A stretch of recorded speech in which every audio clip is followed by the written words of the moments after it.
enslaved and abused for generations, their natural Patience has limits. Who the... Oh my god, look at this picture.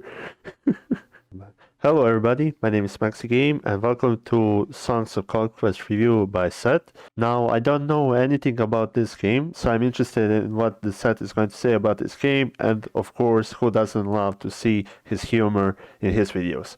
And without further ado, let's just jump into it. Hey people, Seth here. Apologies for the delays. I've been busy bone mashing for the past few weeks. Look at... I'm sorry, what? Why would you do this? Why would you do this? it up. I really don't think I need to explain myself, why gently hammering my chin and cheeks will eventually mold my natural skull to that of a Cro-Magnon grug. Listen, I've been listening to Alpha podcasts, and according to men talking to other men, of course, very accurate, very credible, women desire nothing more than a man that looks like Australopithecus. Of course. Big, strong bonehead, big, strong muscle chain. That's all that matters. But between my transformation of mind and body, I've been playing something real good. Songs of Conquest is a turn-based home-like, a genre which currently has... Heroes of Might and Magic. Well, I'm familiar with Heroes of Might and Magic, so I'm interested in what this game looks like. 4 games in it, and that's including Heroes 6 and 7. Songs of Conquest is a spiritual successor to Heroes of Might and Magic, and it's a damn good one, which means I am spiritually contracted by the laws of a greater universe, by the of course, creator sons who built this plane of Eurasia to see this game financially prosper. Remember, in this life I am nothing but the mouthpiece of Moloch. Of course, with all his wisdom and information that he gives us. I'm just here to tell you what to consume. I like my games like I like my women. A famous YouTuber once told me while driving past the local kindergarten. Early access. This is not a joke, it's a cry for help. Ever since the gold play button arrived, I've realized I'm in a den of predators. Of course, the competition. And there's a higher... Wait, what? Of course we have Asmongold at the top. Hierarchy. Every blood moon we have to offer the vitae of a child to Mr. Beast. If you refuse to comply, UMG will copy strike all your videos. And I really need that AdSense money. So oh yeah, definitely. These YouTubers like Seth make videos so rarely, like every couple of months, and that's why they rely heavily on sponsorships and Patreon. So of course, if you like those YouTubers, consider supporting them, because those videos really take long to edit, to make. I mean, obviously. Songs of Conquest is early access. Still? Technically, it's completely functional and has more than enough content to justify the price tag, which is ironic because I didn't pay for it. Game... Okay, but getting the game by other sources that we won't mention. Play, because I've played so much Heroes, I do primarily talk about this game in comparison to Heroes of Might and Magic. Yeah, makes sense. What's in common? It's a turn-based fantasy strategy, where each player owns a number of heroes with a limited number of moves per turn. They can be used to fight monsters, take resources, and upgrade towns to fill their ranks with more powerful units. So basically, standard Heroes and Might and Magic stuff. The objective is to defeat every other player. Differences. What? What is this picture? Of course, Seth, at his younger age, of course. 100% factual. There's no overland spells, thank God, because I'm tired of living in a world with town portals and dimension doors, where a single man can simultaneously defend every town on the map, yet lives in perpetual fear of a dungeon player who, depending on RNG, has both the movement points and mana to dimension door across the entire map, and take every single town you own in a single turn. I find... Okay, that's extremely broken. What did they think when they designed that it's going to do? Find this entertaining, engaging, dopaminergic, and to the person who inflicted this upon me after a 4-hour game, I wish you a very pleasant retrograde ejaculation. Instead of heroes, they're called welders. Welders are attuned to essence, the magic of this world. Every unit generates a unique type and quantity of essence when their turn begins, adding to the welder's total. You have one spell book containing every spell. That might sound underwhelming until you realize I never said anything about casting one spell, because you can cast every spell multiple times and they stack. How many spells can you cast in a single turn? Infinite. Your only limitation Wait, infinite? Why? is imagination, and of course the amount of essence you possess. Combat is effectively a chessboard, except my queen gets 10 consecutive moves. Combat is effectively a chessboard, except my queen Get the red hot. Okay, so gets 10 consecutive moves because I collected 21 yellows and purples. Towns are no longer a single screen. They're actual towns surrounded by external buildings. Okay, that's cool. That is a neat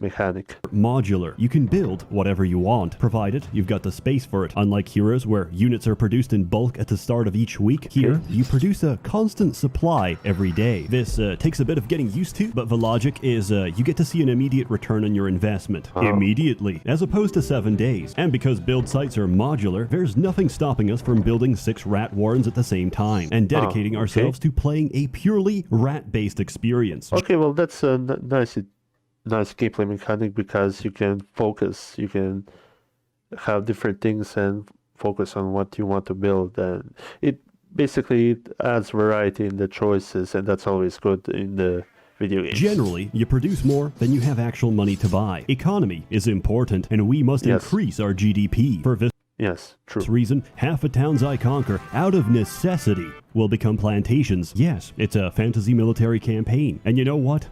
It still runs on corn. Also, I have found that all the resources I ever need cannot be found. So I have to build markets, and then I have to build more markets. So you can buy them. Oh, yeah, makes sense. You can't find them, so you build a market to get them. To offset the horrible exchange rate, because I cannot afford to buy lean rock at such prices. Conquering the town of another faction gives you several options. Raze it to the ground and rebuild as your own. Convert the town, which replaces each building with your respective faction equivalent, or occupy the town, which means you keep it intact. You can't do anything with it, but for every turn it's occupied, you generate an obscene amount of So basically they become your sort of vassal state. Money. In case you haven't figured it out, you can't mix races.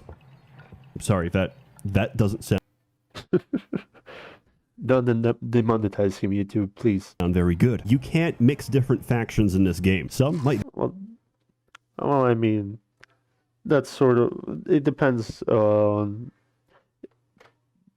I mean, it's I mean, for some it's a good thing, for others it's not. So it depends really on preferences. Be upset about this, but there's a very simple explanation. Each of the 4 races generate very different types of essence. If you could mix and match, you would have access to the strongest spell combinations in the game, which, by design, are intentionally difficult to obtain. Combat is very similar to heroes. If you're not familiar, each unit is called a stack. The number represents how many identical units are inside that stack. For example, these are ducks. They are a stack of 7 ducks, but I can split them into 7 stacks of 1 duck. Does that make sense? Either way, I can't hear you, so I'm going to continue. Of course. Depending on the command ability of your welder, your army contains between 3 to 9 stacks. Unlike heroes, your stack has a maximum size depending on the unit. This is so you actually play the game, instead of playing Necropolis, which involves waiting inside your base until the numbers get so high they stop rendering. I didn't know this was even possible in these games. I'll never forget the tactical genius of telling all my units to wait, only for my Brazilian opponent Oh god. Is that really? To match my strategic prowess by making all of his units wait, which put us right back to the beginning as if nothing ever happened. Delaying your turn to bait out the enemy, thankfully, is no longer an option. Every unit now has a zone of control, meaning if you enter any of the surrounding hexagons, you can't leave or pass without provoking an attack of opportunity. Consequently, reaching your opponent's backline is guaranteed death for his ranged units. Conversely, ranged units benefit from high elevation. The higher you you are, the bigger your range and the harder it is for melee units to reach you. Compared to heroes, unit upgrades are very pricey. However, the upgraded form of every unit is about a twofold power difference, which doesn't account for all the abilities they receive. These range from game-changing to I'm going to play the bagpipes. Currently, there's why not? After all, why not? 4 races to play: Arleon, Rana, Barya, and the Barony of Love. Arleon is post-collapse Rome, a formerly dominant empire carved up by barons and feudal lords. So basically, taking inspiration from history, medieval European history. It's trying desperately to hold on to the status quo. That is, if Rome allied itself with the entire furry community. Honestly... Oh wait, why did I stop on this? Let's just let this continue on. I kind of get it. Imagine you were an explorer, and you stumble upon this isolated village inside the Amazon, consisting entirely of Crystal the Fox, but there's no males, so you gotta do your part. You gotta turn those... Seth, where are you going with this? Woodland... Seth, please no. Creatures into woodland Twinkies, because if you don't, they won't survive. Barya is literally the Merchant's Guild. They're a federation of technologically advanced merchant states who also engage in a little slavery, which is unfortunately where the comparison ends. But look at the gold. I mean, it's obvious, it's excusable because it brings lots of gold. Because that was a joke, YouTube. We've never owned slaves. I actually asked my relatives, and technically, what we had would be referred to as serfs. Okay, but that's not that bad considering that 80% of the medieval population were serfs. Rana represent the scalies, the frogs, and everything else that comes out of a swamp. Typically, if you have more than 4 limbs, you get to be part of Rana. Enslaved and abused for generations, their natural response, understandably, is what was that Rana. Enslaved and abused for generations, their natural... Patience has limits. Oh my god, look at this picture. Basically, Buddhist warrior monks. I mean, honestly, they actually still exist. Yeah, they exist and still exist to this day. They train in martial arts, even though they are Buddhists. Response, understandably, is to murder everyone. Finally, we've got the Barony of Love, a breakaway faction of Arleon. The only difference? Necromancy. They're trying to bring back that can be actually interesting. The good old days by raising them from the dead. For reference, one of their basic units is a loyal soldier brought back from the dead. Their strongest is several soldiers buried close together, so when resurrected, they fuse together into a giant lump. And that's actually a cool design of a unit. That's about it for gameplay. There's people to kill, treasure to loot, and cities to plunder. Pretty much the quintessential hero's experience. This game can be played both on and offline, single player and multi. Seth, come on. Why did you have to do this? It's not very clear, but you can actually hot seat this game, as in play with 2 people on the same computer. Of course. You and the other 10 players who actively play this game. You have to do is tag yourself in for 2 slots when starting the map. There's currently no mechanic to hide the screen between turns, so I recommend putting a blanket over it before you press end turn.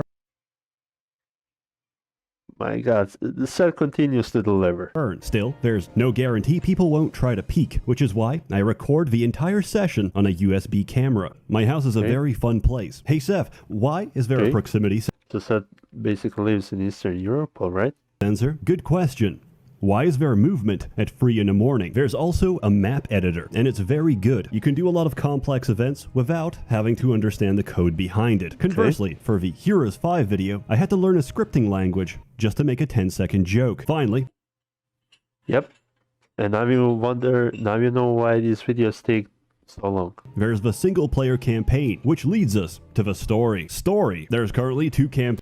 Okay, I'm wondering what the story is. Campaigns, Arleon and Rana, each consisting of 4 different missions. Do not be fooled. These are deceptively long and take a while. So each mission is basically an entire campaign. to finish. The Arleon campaign is a good introduction to the game. It shows you the ropes and helps you understand the core concepts. However, your main character, Cecilia, is a unit-focused welder, so you won't get a super deep appreciation of the essence system until you've had more time to play around with it. She's not a spellcaster, so you won't get access to better spells unless you know exactly how to level up and tilt the skill priority. And for the record, I don't think most people playing right now even realize you can do that. So unless you know exactly what you're doing, which, spoiler, you don't, you're going to have a mixed experience. That's because you'll mostly have Order Essence, which is very buff heavy, but it's not spectacular, and you don't have it leveled up, so you won't even get to see its full potential. It's a mild complaint, and you can fix it by playing Verona Campaign.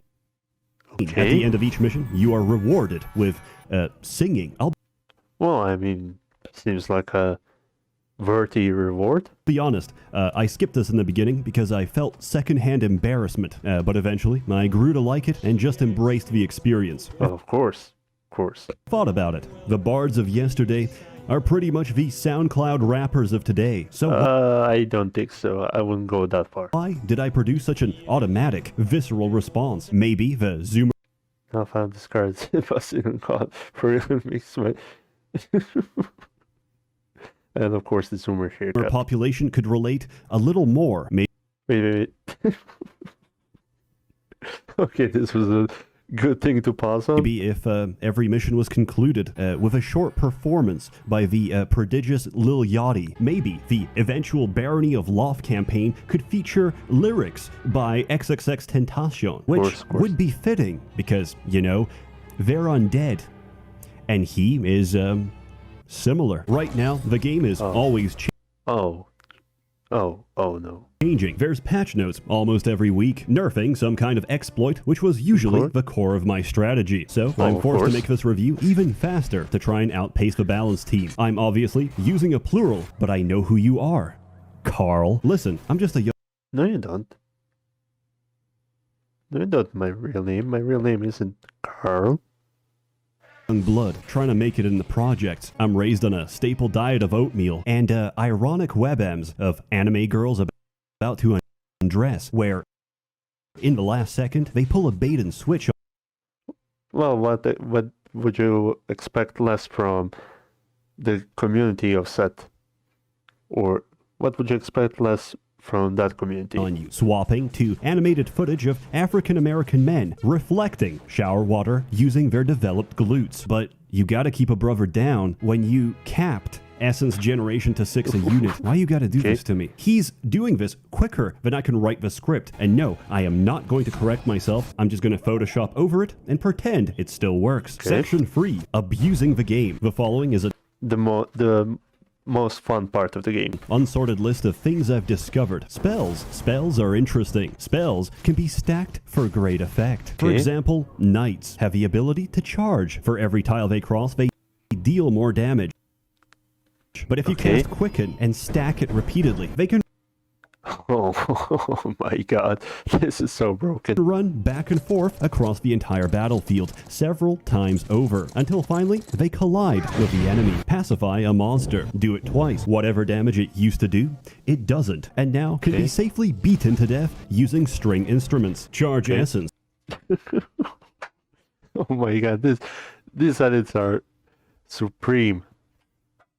What does it say? The crystal river the neck insisted they cancer tribe and also has it gives me confidence for home social situation, etc. No one knows it's true, but me and my brothers are seeing glow. Why am I saying but you can come overboard by any picture of you. And of course the picture of Germa. These edits. That is real knows what he's doing. Allows a necromancer to generate his essence twice per turn. Strengthen essence allows any unit generating essence to generate even more. Casting strengthen essence twice on free necromancers gives you 36 balls worth of arcane and destruction. That's 2 arcane. Of course, very fair, very balanced. Storms and 2 fireballs every turn. Or you can repel him 5 times. The displacement may be physical, but the damage is psychological. I found out the best kind of damage. Hell also works on your units. This enables us to perform drive-bys. You know what else works on your units? Blood Boil. Wait, what's this? Rats go berserk when injured, doing double damage? Very curious. Blind Hatred makes a unit randomly attack another. At max level, this happens 3 times in sequence. So we force a militia to attack a horned one. The horned one berserks, one-shots the militia, and everyone around it. You can cast this on your own units as well. Charge. Okay. So that's why you would do it. Legion into enemy ranks. By the way, Legion attacks cleave through enemies into adjacent targets. Cast Blind Hatred. Watch as they peel everyone around them like a potato. And then continue your turn. Once again, as I said, very fair and balanced. Because that didn't count as an attack. If that Oh, of course. sounds unfair, just remember, you can take 3 stacks of dragons, take 3 turns, and then cast Rejuvenate to get 6 turns, and then cast Mist on them, turning them invincible until the next turn. This doesn't affect you because they're faster than everyone else, which puts you in an infinite loop where you can attack the enemy and turn invincible before he can ever respond every single turn. But when you have so many dragons, you're building tall. So I cast Justice, which kills 9 of a stack, regardless of what they are. Each time I cast that spell, you lose 30k, which makes you rather upset. So you patch it the next day. Whatever am I going to do? Oh, that's right. I'll just cast it again. Alternatively, take advantage of the Essence system to build wide and fill every army slot with a 1-stack. Good idea, but you're not the first. There's a mechanic called momentum. Essentially, each time you kill a stack, everyone on your team does more damage, but they also take less damage. For this reason, losing several units in a row quickly spirals out of control and may cost you the entire fight. Ignore my advice. I still don't know how this game is so balanced when you can easily exploit it. Continue to 1-stack. Have your opponent cast Apocalypse on your ass. Realize in that moment his welder has essence leech. Watch as your essence gets stolen, multiplied by 3, and used against you. Going wide isn't bad, as per se, but there's more interesting ways to do it. Sacrifice 9 stacks of blessed bones to make 9 stacks of skeletons to generate 18 units worth of essence. Then do it again to make 27. Paint the map. Don't stop until there's no more free space. When walking is no longer an option, when the concept of moving forward implies we can burn it quicker than it grows. Earthblock is a great spell. So great, in fact, that nobody could invade towns anymore. Melee units would desperately tunnel through the jungle, dying from 10 billion trillion arrows before they even got close. According to the patch notes, they fixed it. What does that mean? Absolutely nothing. Because I'm still doing it. In this game, the laws of physics are less of an obligation and more of a rough guideline, which I've chosen to ignore. I don't need to explain how a cannon, which normally has to reload between shots, can fire the same cannonball 10 times in a row. Well, of course, game physics. It's all logical. But if you stack multi-attack on a Hell Breath, it's going to fire 100. Right? Anything is possible. Spells have a lot of fine print. For example, Rapid Fire gives every ranged unit an extra attack, but it's not based on the unit's turn, it's based on the entire round. So 3 different units shoot 6 times, but because it's still the same round, we cast Rejuvenate and shoot 12 times. I love this game. Yep, of course. Why wouldn't he? It's a game that can be easily broken. Swap is a very versatile spell. What's that? A tightly knit circle of spellcasters? Allow me to swap and basically destroy all of them. Swap in my hyena with his mage, leaving his forces with no option but to kill themselves, because a hyena retaliates first and has infinite retaliation. Of course. Defending against a siege, decide that I want my ballistas even closer. His strongest unit is now at the top of my tower, so I fence him off into a little playpen. Bad smell gas. Okay, that was a funny picture. A leading cause of BRAP-related mortality. Swapping 2 units inside a cloud of gamer what will it do? girl miasma makes them gag all over again, forever, until their nostrils bleed and their organs collapse out of mercy to escape this mustard hell. I know my imagery is evocative, but for the record, I'm not into this. Okay, that's good to know. I have a flowery imagination, and I'm an empath, which means even if I'm not a BRAP What is this fag, I have walked that path, and I have found it to be morally dubious. It's time to change the topic. The most ridiculous swap I've ever done is with an artificer. Place a landmine directly in front of him. Okay, what is he going to do? So place a landmine and make the enemy walk into it? Target an enemy on the same lane and swap him out. The landmine is now directly behind the enemy. Cast Repel and watch Of course, yeah. them forcibly eat the landmine twice, because for some reason repelling people into traps applies the damage twice. At this point, I am so far gone, I don't even know where exploits begin and mechanics end.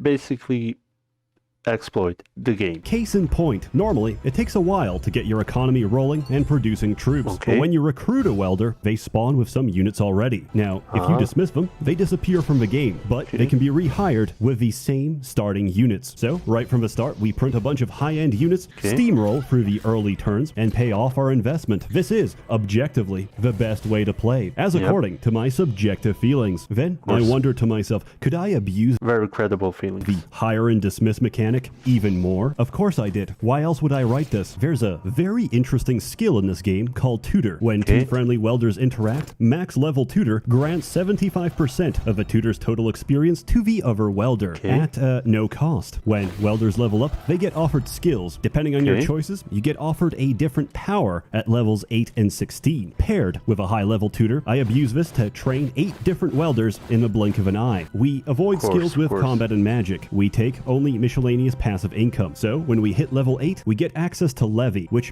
means at level 16, we get the upgrade. Oh, here's just going to be pretty units. Rank 2 Levy is a power that grants you a global 60% increase in unit production. Multiplied by 8 welders and rounded up, that's 500% more dragon every turn. That's 6 dragons a day. It's actually insane. Alternatively, your opponent is running a counter to your build, so you build the counter to his counter, except in your case, it takes you 5 seconds to counter his entire game. Or you realize you can't win. A fair fight, that is. But who said we had to fight fair? Of course, there is no fair games in war. We're going to win by losing, and they're going to lose by winning. We train up a bunch of welders to get the first turn. We nuke the field, we kill units many times our value, and then we die. And then we do it again and again, until eventually they have no troops left with which to fight. At which point, I start to mock them. I call them gay, and immediately apologize. Of course, very credible fact. Unless they identify with that label, in which case I send a little kiss, you know, to establish dominance. I've told you a lot of abuse, but ultimately the strongest tactic in this game is just play Rana. All the Rana initiative upgrades, prepared level 3 and eager level 2, results in the highest possible initiative in the entire game. There is no counterplay because you don't get to play, you just get to watch. Oh, okay. Okay, so basically you can leave this game to play it for itself. As Sun Tzu famously said.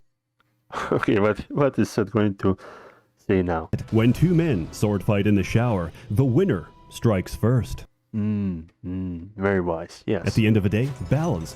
I don't give a shit because I want something Sun Tzu also said it's on the internet, so it must be true. Interesting to me. I played a lot of Heroes multiplayer, and guess what? It sucked. There's very little dopamine to be had from playing online. Of course. Why would you gain dopamine from playing fair? Here, it's a lot better. Games go faster. You fight. Wait.